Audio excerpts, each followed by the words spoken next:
the end of Do Din. We still have a couple of films. If anyone is interested, we can watch them after dinner. They're not very long. Short films. If you're not interested in them, it's fine. It's not a big issue. They're good films if you want to watch. We'll now have Partha Mukhopadhyay, a person who looks like Santa Claus, or almost Santa Claus. Since we are just barely less than a week away from Christmas, we thought it would be very appropriate to get him. Partha Mukhopadhyay is an economist. His first career was as an investment banker. So he knows a lot about infrastructure, he knows a lot about mega projects, he knows a lot about what's going on in India, particularly in urban infrastructure and so on and so forth. He's also, the second career for him is academic research and policy-related research. He has done a lot of work with China, so he has a way of comparing what's going on in China and what's going on in India in very interesting ways. I've always found it very useful to ask him questions and learn from him. He's a great friend. Partha Mukhopadhyay, I'm not going to say anything more about you, but please. Thank you. I was worried about that. Thank you so much. Thank you. Thank you, Anand. And thanks everybody for being here. I'll try and keep this short so that we can have much more enjoyable interaction over dinner. So this is supposed to be a valedictory. Comes from Malay, which is I am well, and Dikshin, to say I am well, which is a way of bidding farewell. And usually, when there are young people, which I see many of, my basic theme is to say, be yourself. Be who you want to be.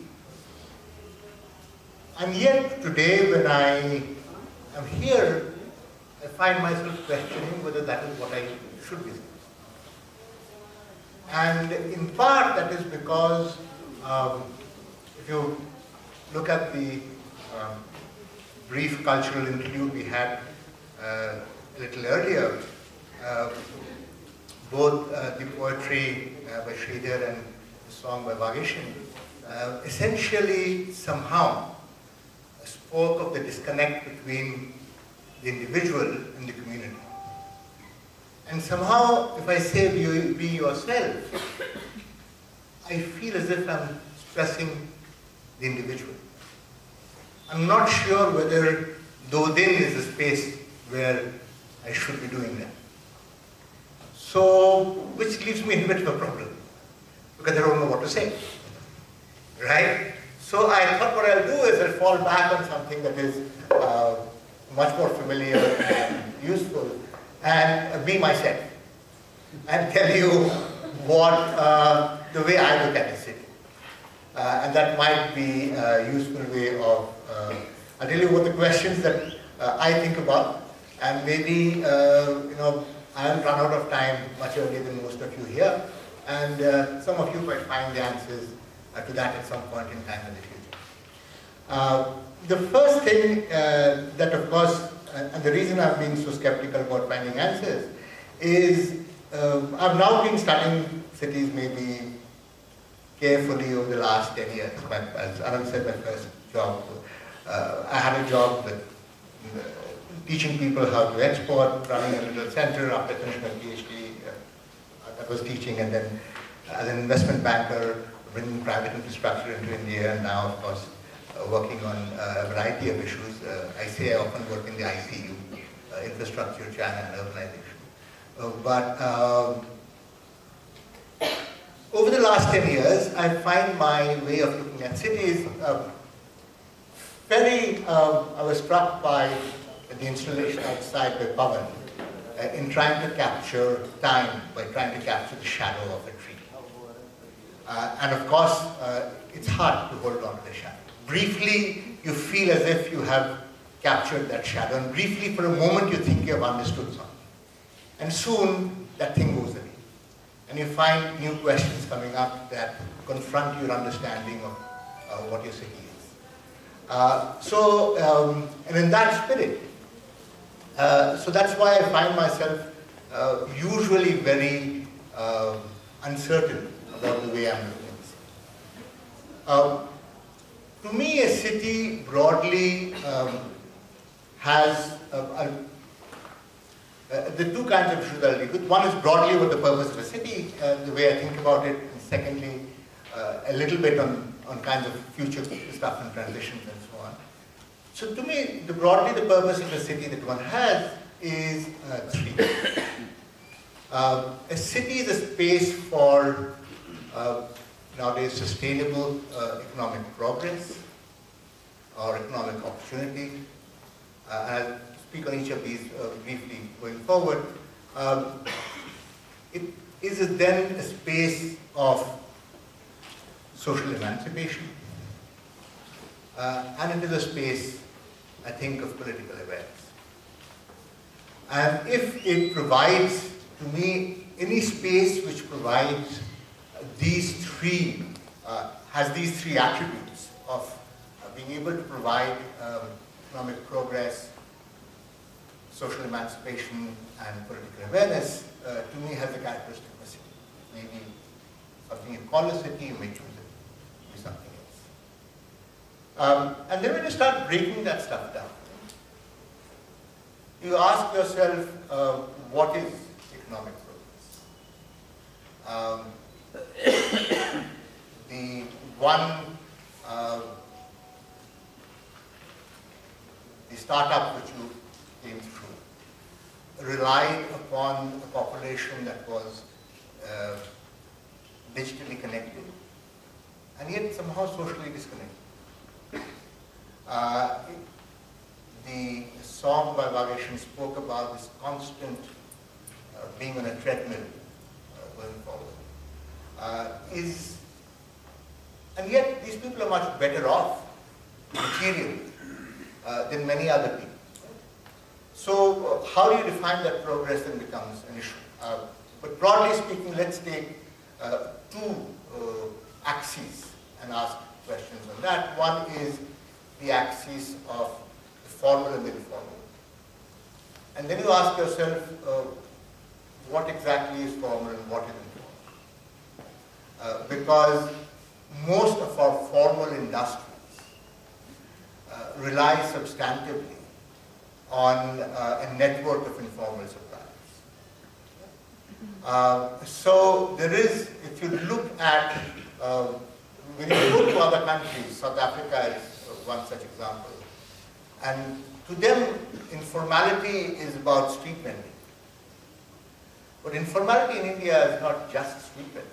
It is, and Yuva does earlier spoke evocatively about that. It's also about companies in Rajkot manufacturing diesel engines. You had this enormous, our current Prime Minister for a while couldn't stop talking about how we built the MOM, the Mars orbital mission, so cheaply. It was cheaper, as he says, per kilometer to go to Mars than it is to take an auto rickshaw in Ahmedabad. And he did it largely through this network of very small suppliers.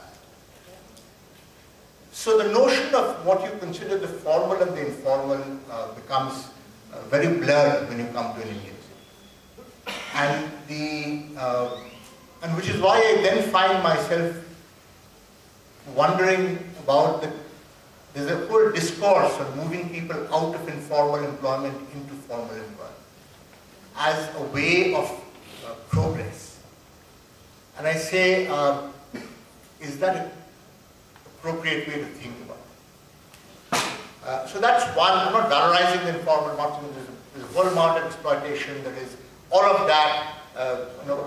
Vagashan said it much better than I can ever will about the subsidy that the workers provide to the progress of the city. And yet, you think about the nature of what new technologies like the ones that are presented at the startup today brings. The share economy that is now taking West by storm, the Airbnbs and the Ubers and things like that. It's essentially about creating an exchange structure for the informal, which already exists today. And they exist today largely through social networks, rather than through the digital networks that are required in countries and cities where the social networks have broadly disappeared. Then you move on to something like, and that's, in some sense wondering about the kinds of production that happen in a place like Hyderabad, about the global and the local. How much of this economy of Hyderabad is driven by demand, it is not from here, but from somewhere else. And what happens when that somewhere else something happens way around the world. There was a very nice piece recently about the manner in which Australia had so far felt itself immune from external influence because of the Great Ocean. And now recent incidents seem to sort of have brought them much into the same orbit that we are all in, largely because certain things just transcend physical boundaries. So that's one space in which one sort of articulates questions about what exactly does it mean to have economic progress, and sustainable economic progress, especially in the context of climate change. The second issue is one which I think was discussed quite extensively in the session on education earlier today, on social emancipation. There are narratives, especially work by Chandrabhan Prasad, my colleague, Shyam Babu and Devesh, which speak of the fact that the city is a liberating space for oppressed classes. The city is where you're anonymous, and that anonymity is what enables you to break away from old social shackles. About how in those malls that Prasad showed you, the bathrooms are cleaned by people of the Brahmins, the poor Brahmins of UP and the poor Dalits of Haryana.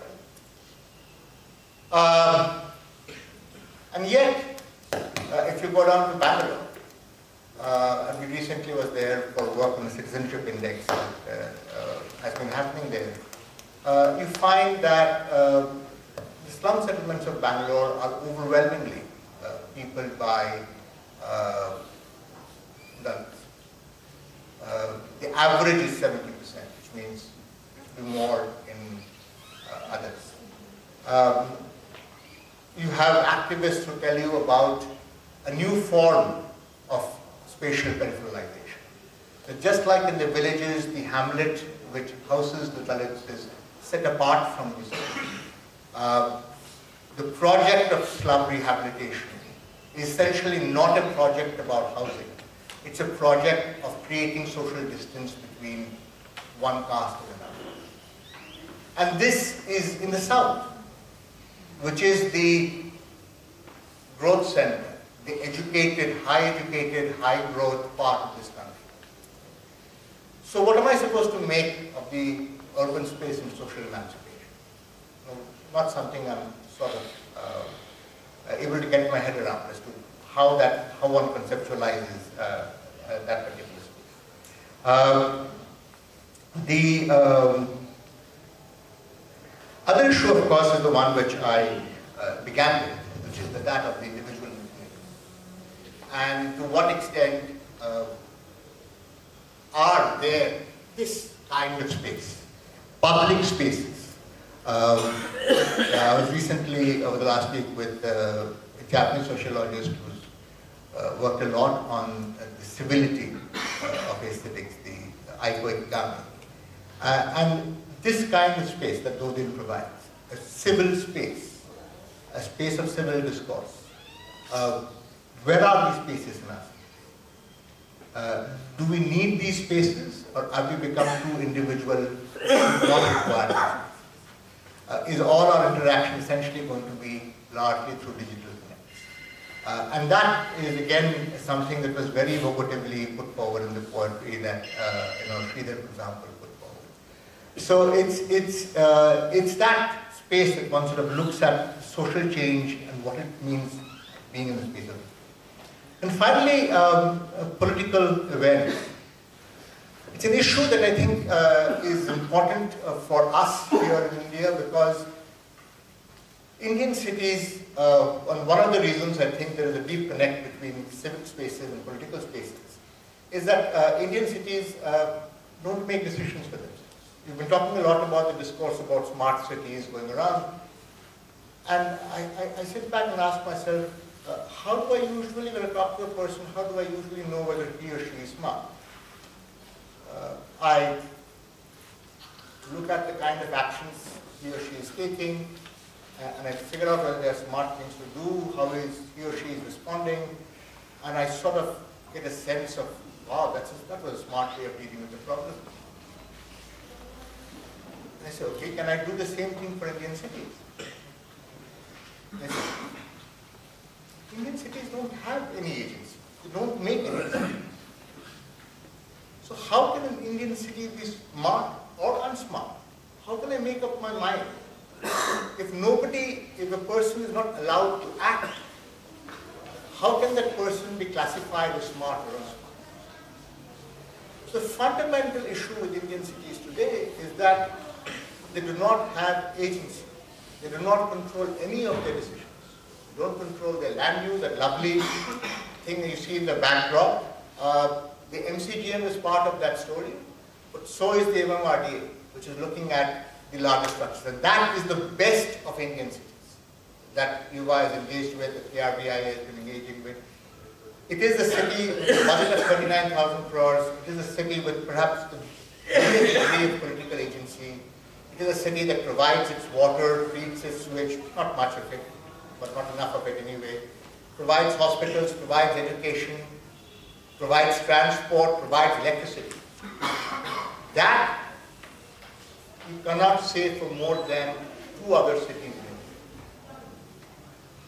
So one of the things therefore is, when you're talking about city politics, you have many politicians in the city, but you have very little politics, because there is very little to fight over. The fight always takes place in a different space, in the state. And that's where some of the problem arises. So how do we bring that fight down into the city? The other thing that came about was, during the cultural thing, was Arzi, the need to get services. Obviously now the services are being provided by other people. But do we then define how much of our longing is about services? How much are we willing to give up for services? Because one of the dreams that is being sold is this dream that if you give up your political agency, if you choose not to be a political person, if you choose not to have elections, I will give you 24/7 running water, I will give you fully treated sewerage, I'll give you electricity all the time, I'll give you a wonderful public transport system, I will give you heaven on earth. Right? But for that, you have to give up political agency. I must take away your ability to elect a local government. Are we willing to make that trade-off? Is that a valid trade-off? It's not as fanciful, because at least 2 or 3 spaces in India, the special economic zones in Gujarat, for instance. Gujarat is one state which does things by the book. They actually lay out what the plan is. The special economic zone in Gujarat is run by a triumvirate, very culturally appropriate, the Brahma, Vishnu, Mahesh. It is run by a triumvirate that comprises one representative from the union government, one representative from the state government, and one representative of the private government. And this takes place of all the elected governments that usually should be running local services. This is an idea that is now coming over to our special investment regions, to all the new cities that are coming through. And this is an idea that is embedded in our constitution under something called Article 243Q, something which my senior colleague, A.C. Sivaramkrishnan at the Center for Policy Research, has written extensively on, in fact, has devoted an entire lifetime. So, and that governance structure then becomes an issue as to what trade-offs are we willing to make? Do we conceive essentially of a city government merely as a machine for providing services? Or do we have something else, some other indefinable quality that is related to your own political identity? And then, this then segues into the process of the formation of the city itself, which is what we are currently now working on. And defining what exactly is it that makes a city. And it's important today because we are told that India is only 30% urban. So if you look at it this way, we have a long way to go. Right? And so we've got to figure out a long process of transition that is going to happen. And then you come across a variety of other questions that throws up. Should there be that transition? There are a lot of people today who think Rarban, this new story that's coming out of Delhi, is the way to go. It keeps the flavor of the village. It is in tune with Gandhi's original story that India lives in its villages. India will be the first country in the history of the world to develop without being urban. That's one vision. And then you look around on the ground. The one trait I carry over from a discipline is that I'm an empiricist. I sort of look to see what's happening. And I find that in this last 10 years,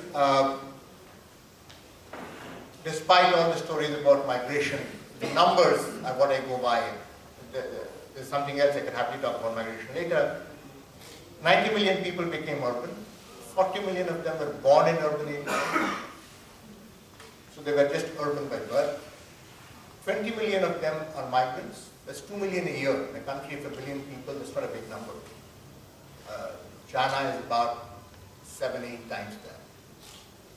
And 30 million, way more than what came by moving of people, became urban because the settlements in which they lived in were reclassified from village to city. They were not administratively reclassified simply by stroke of a pen.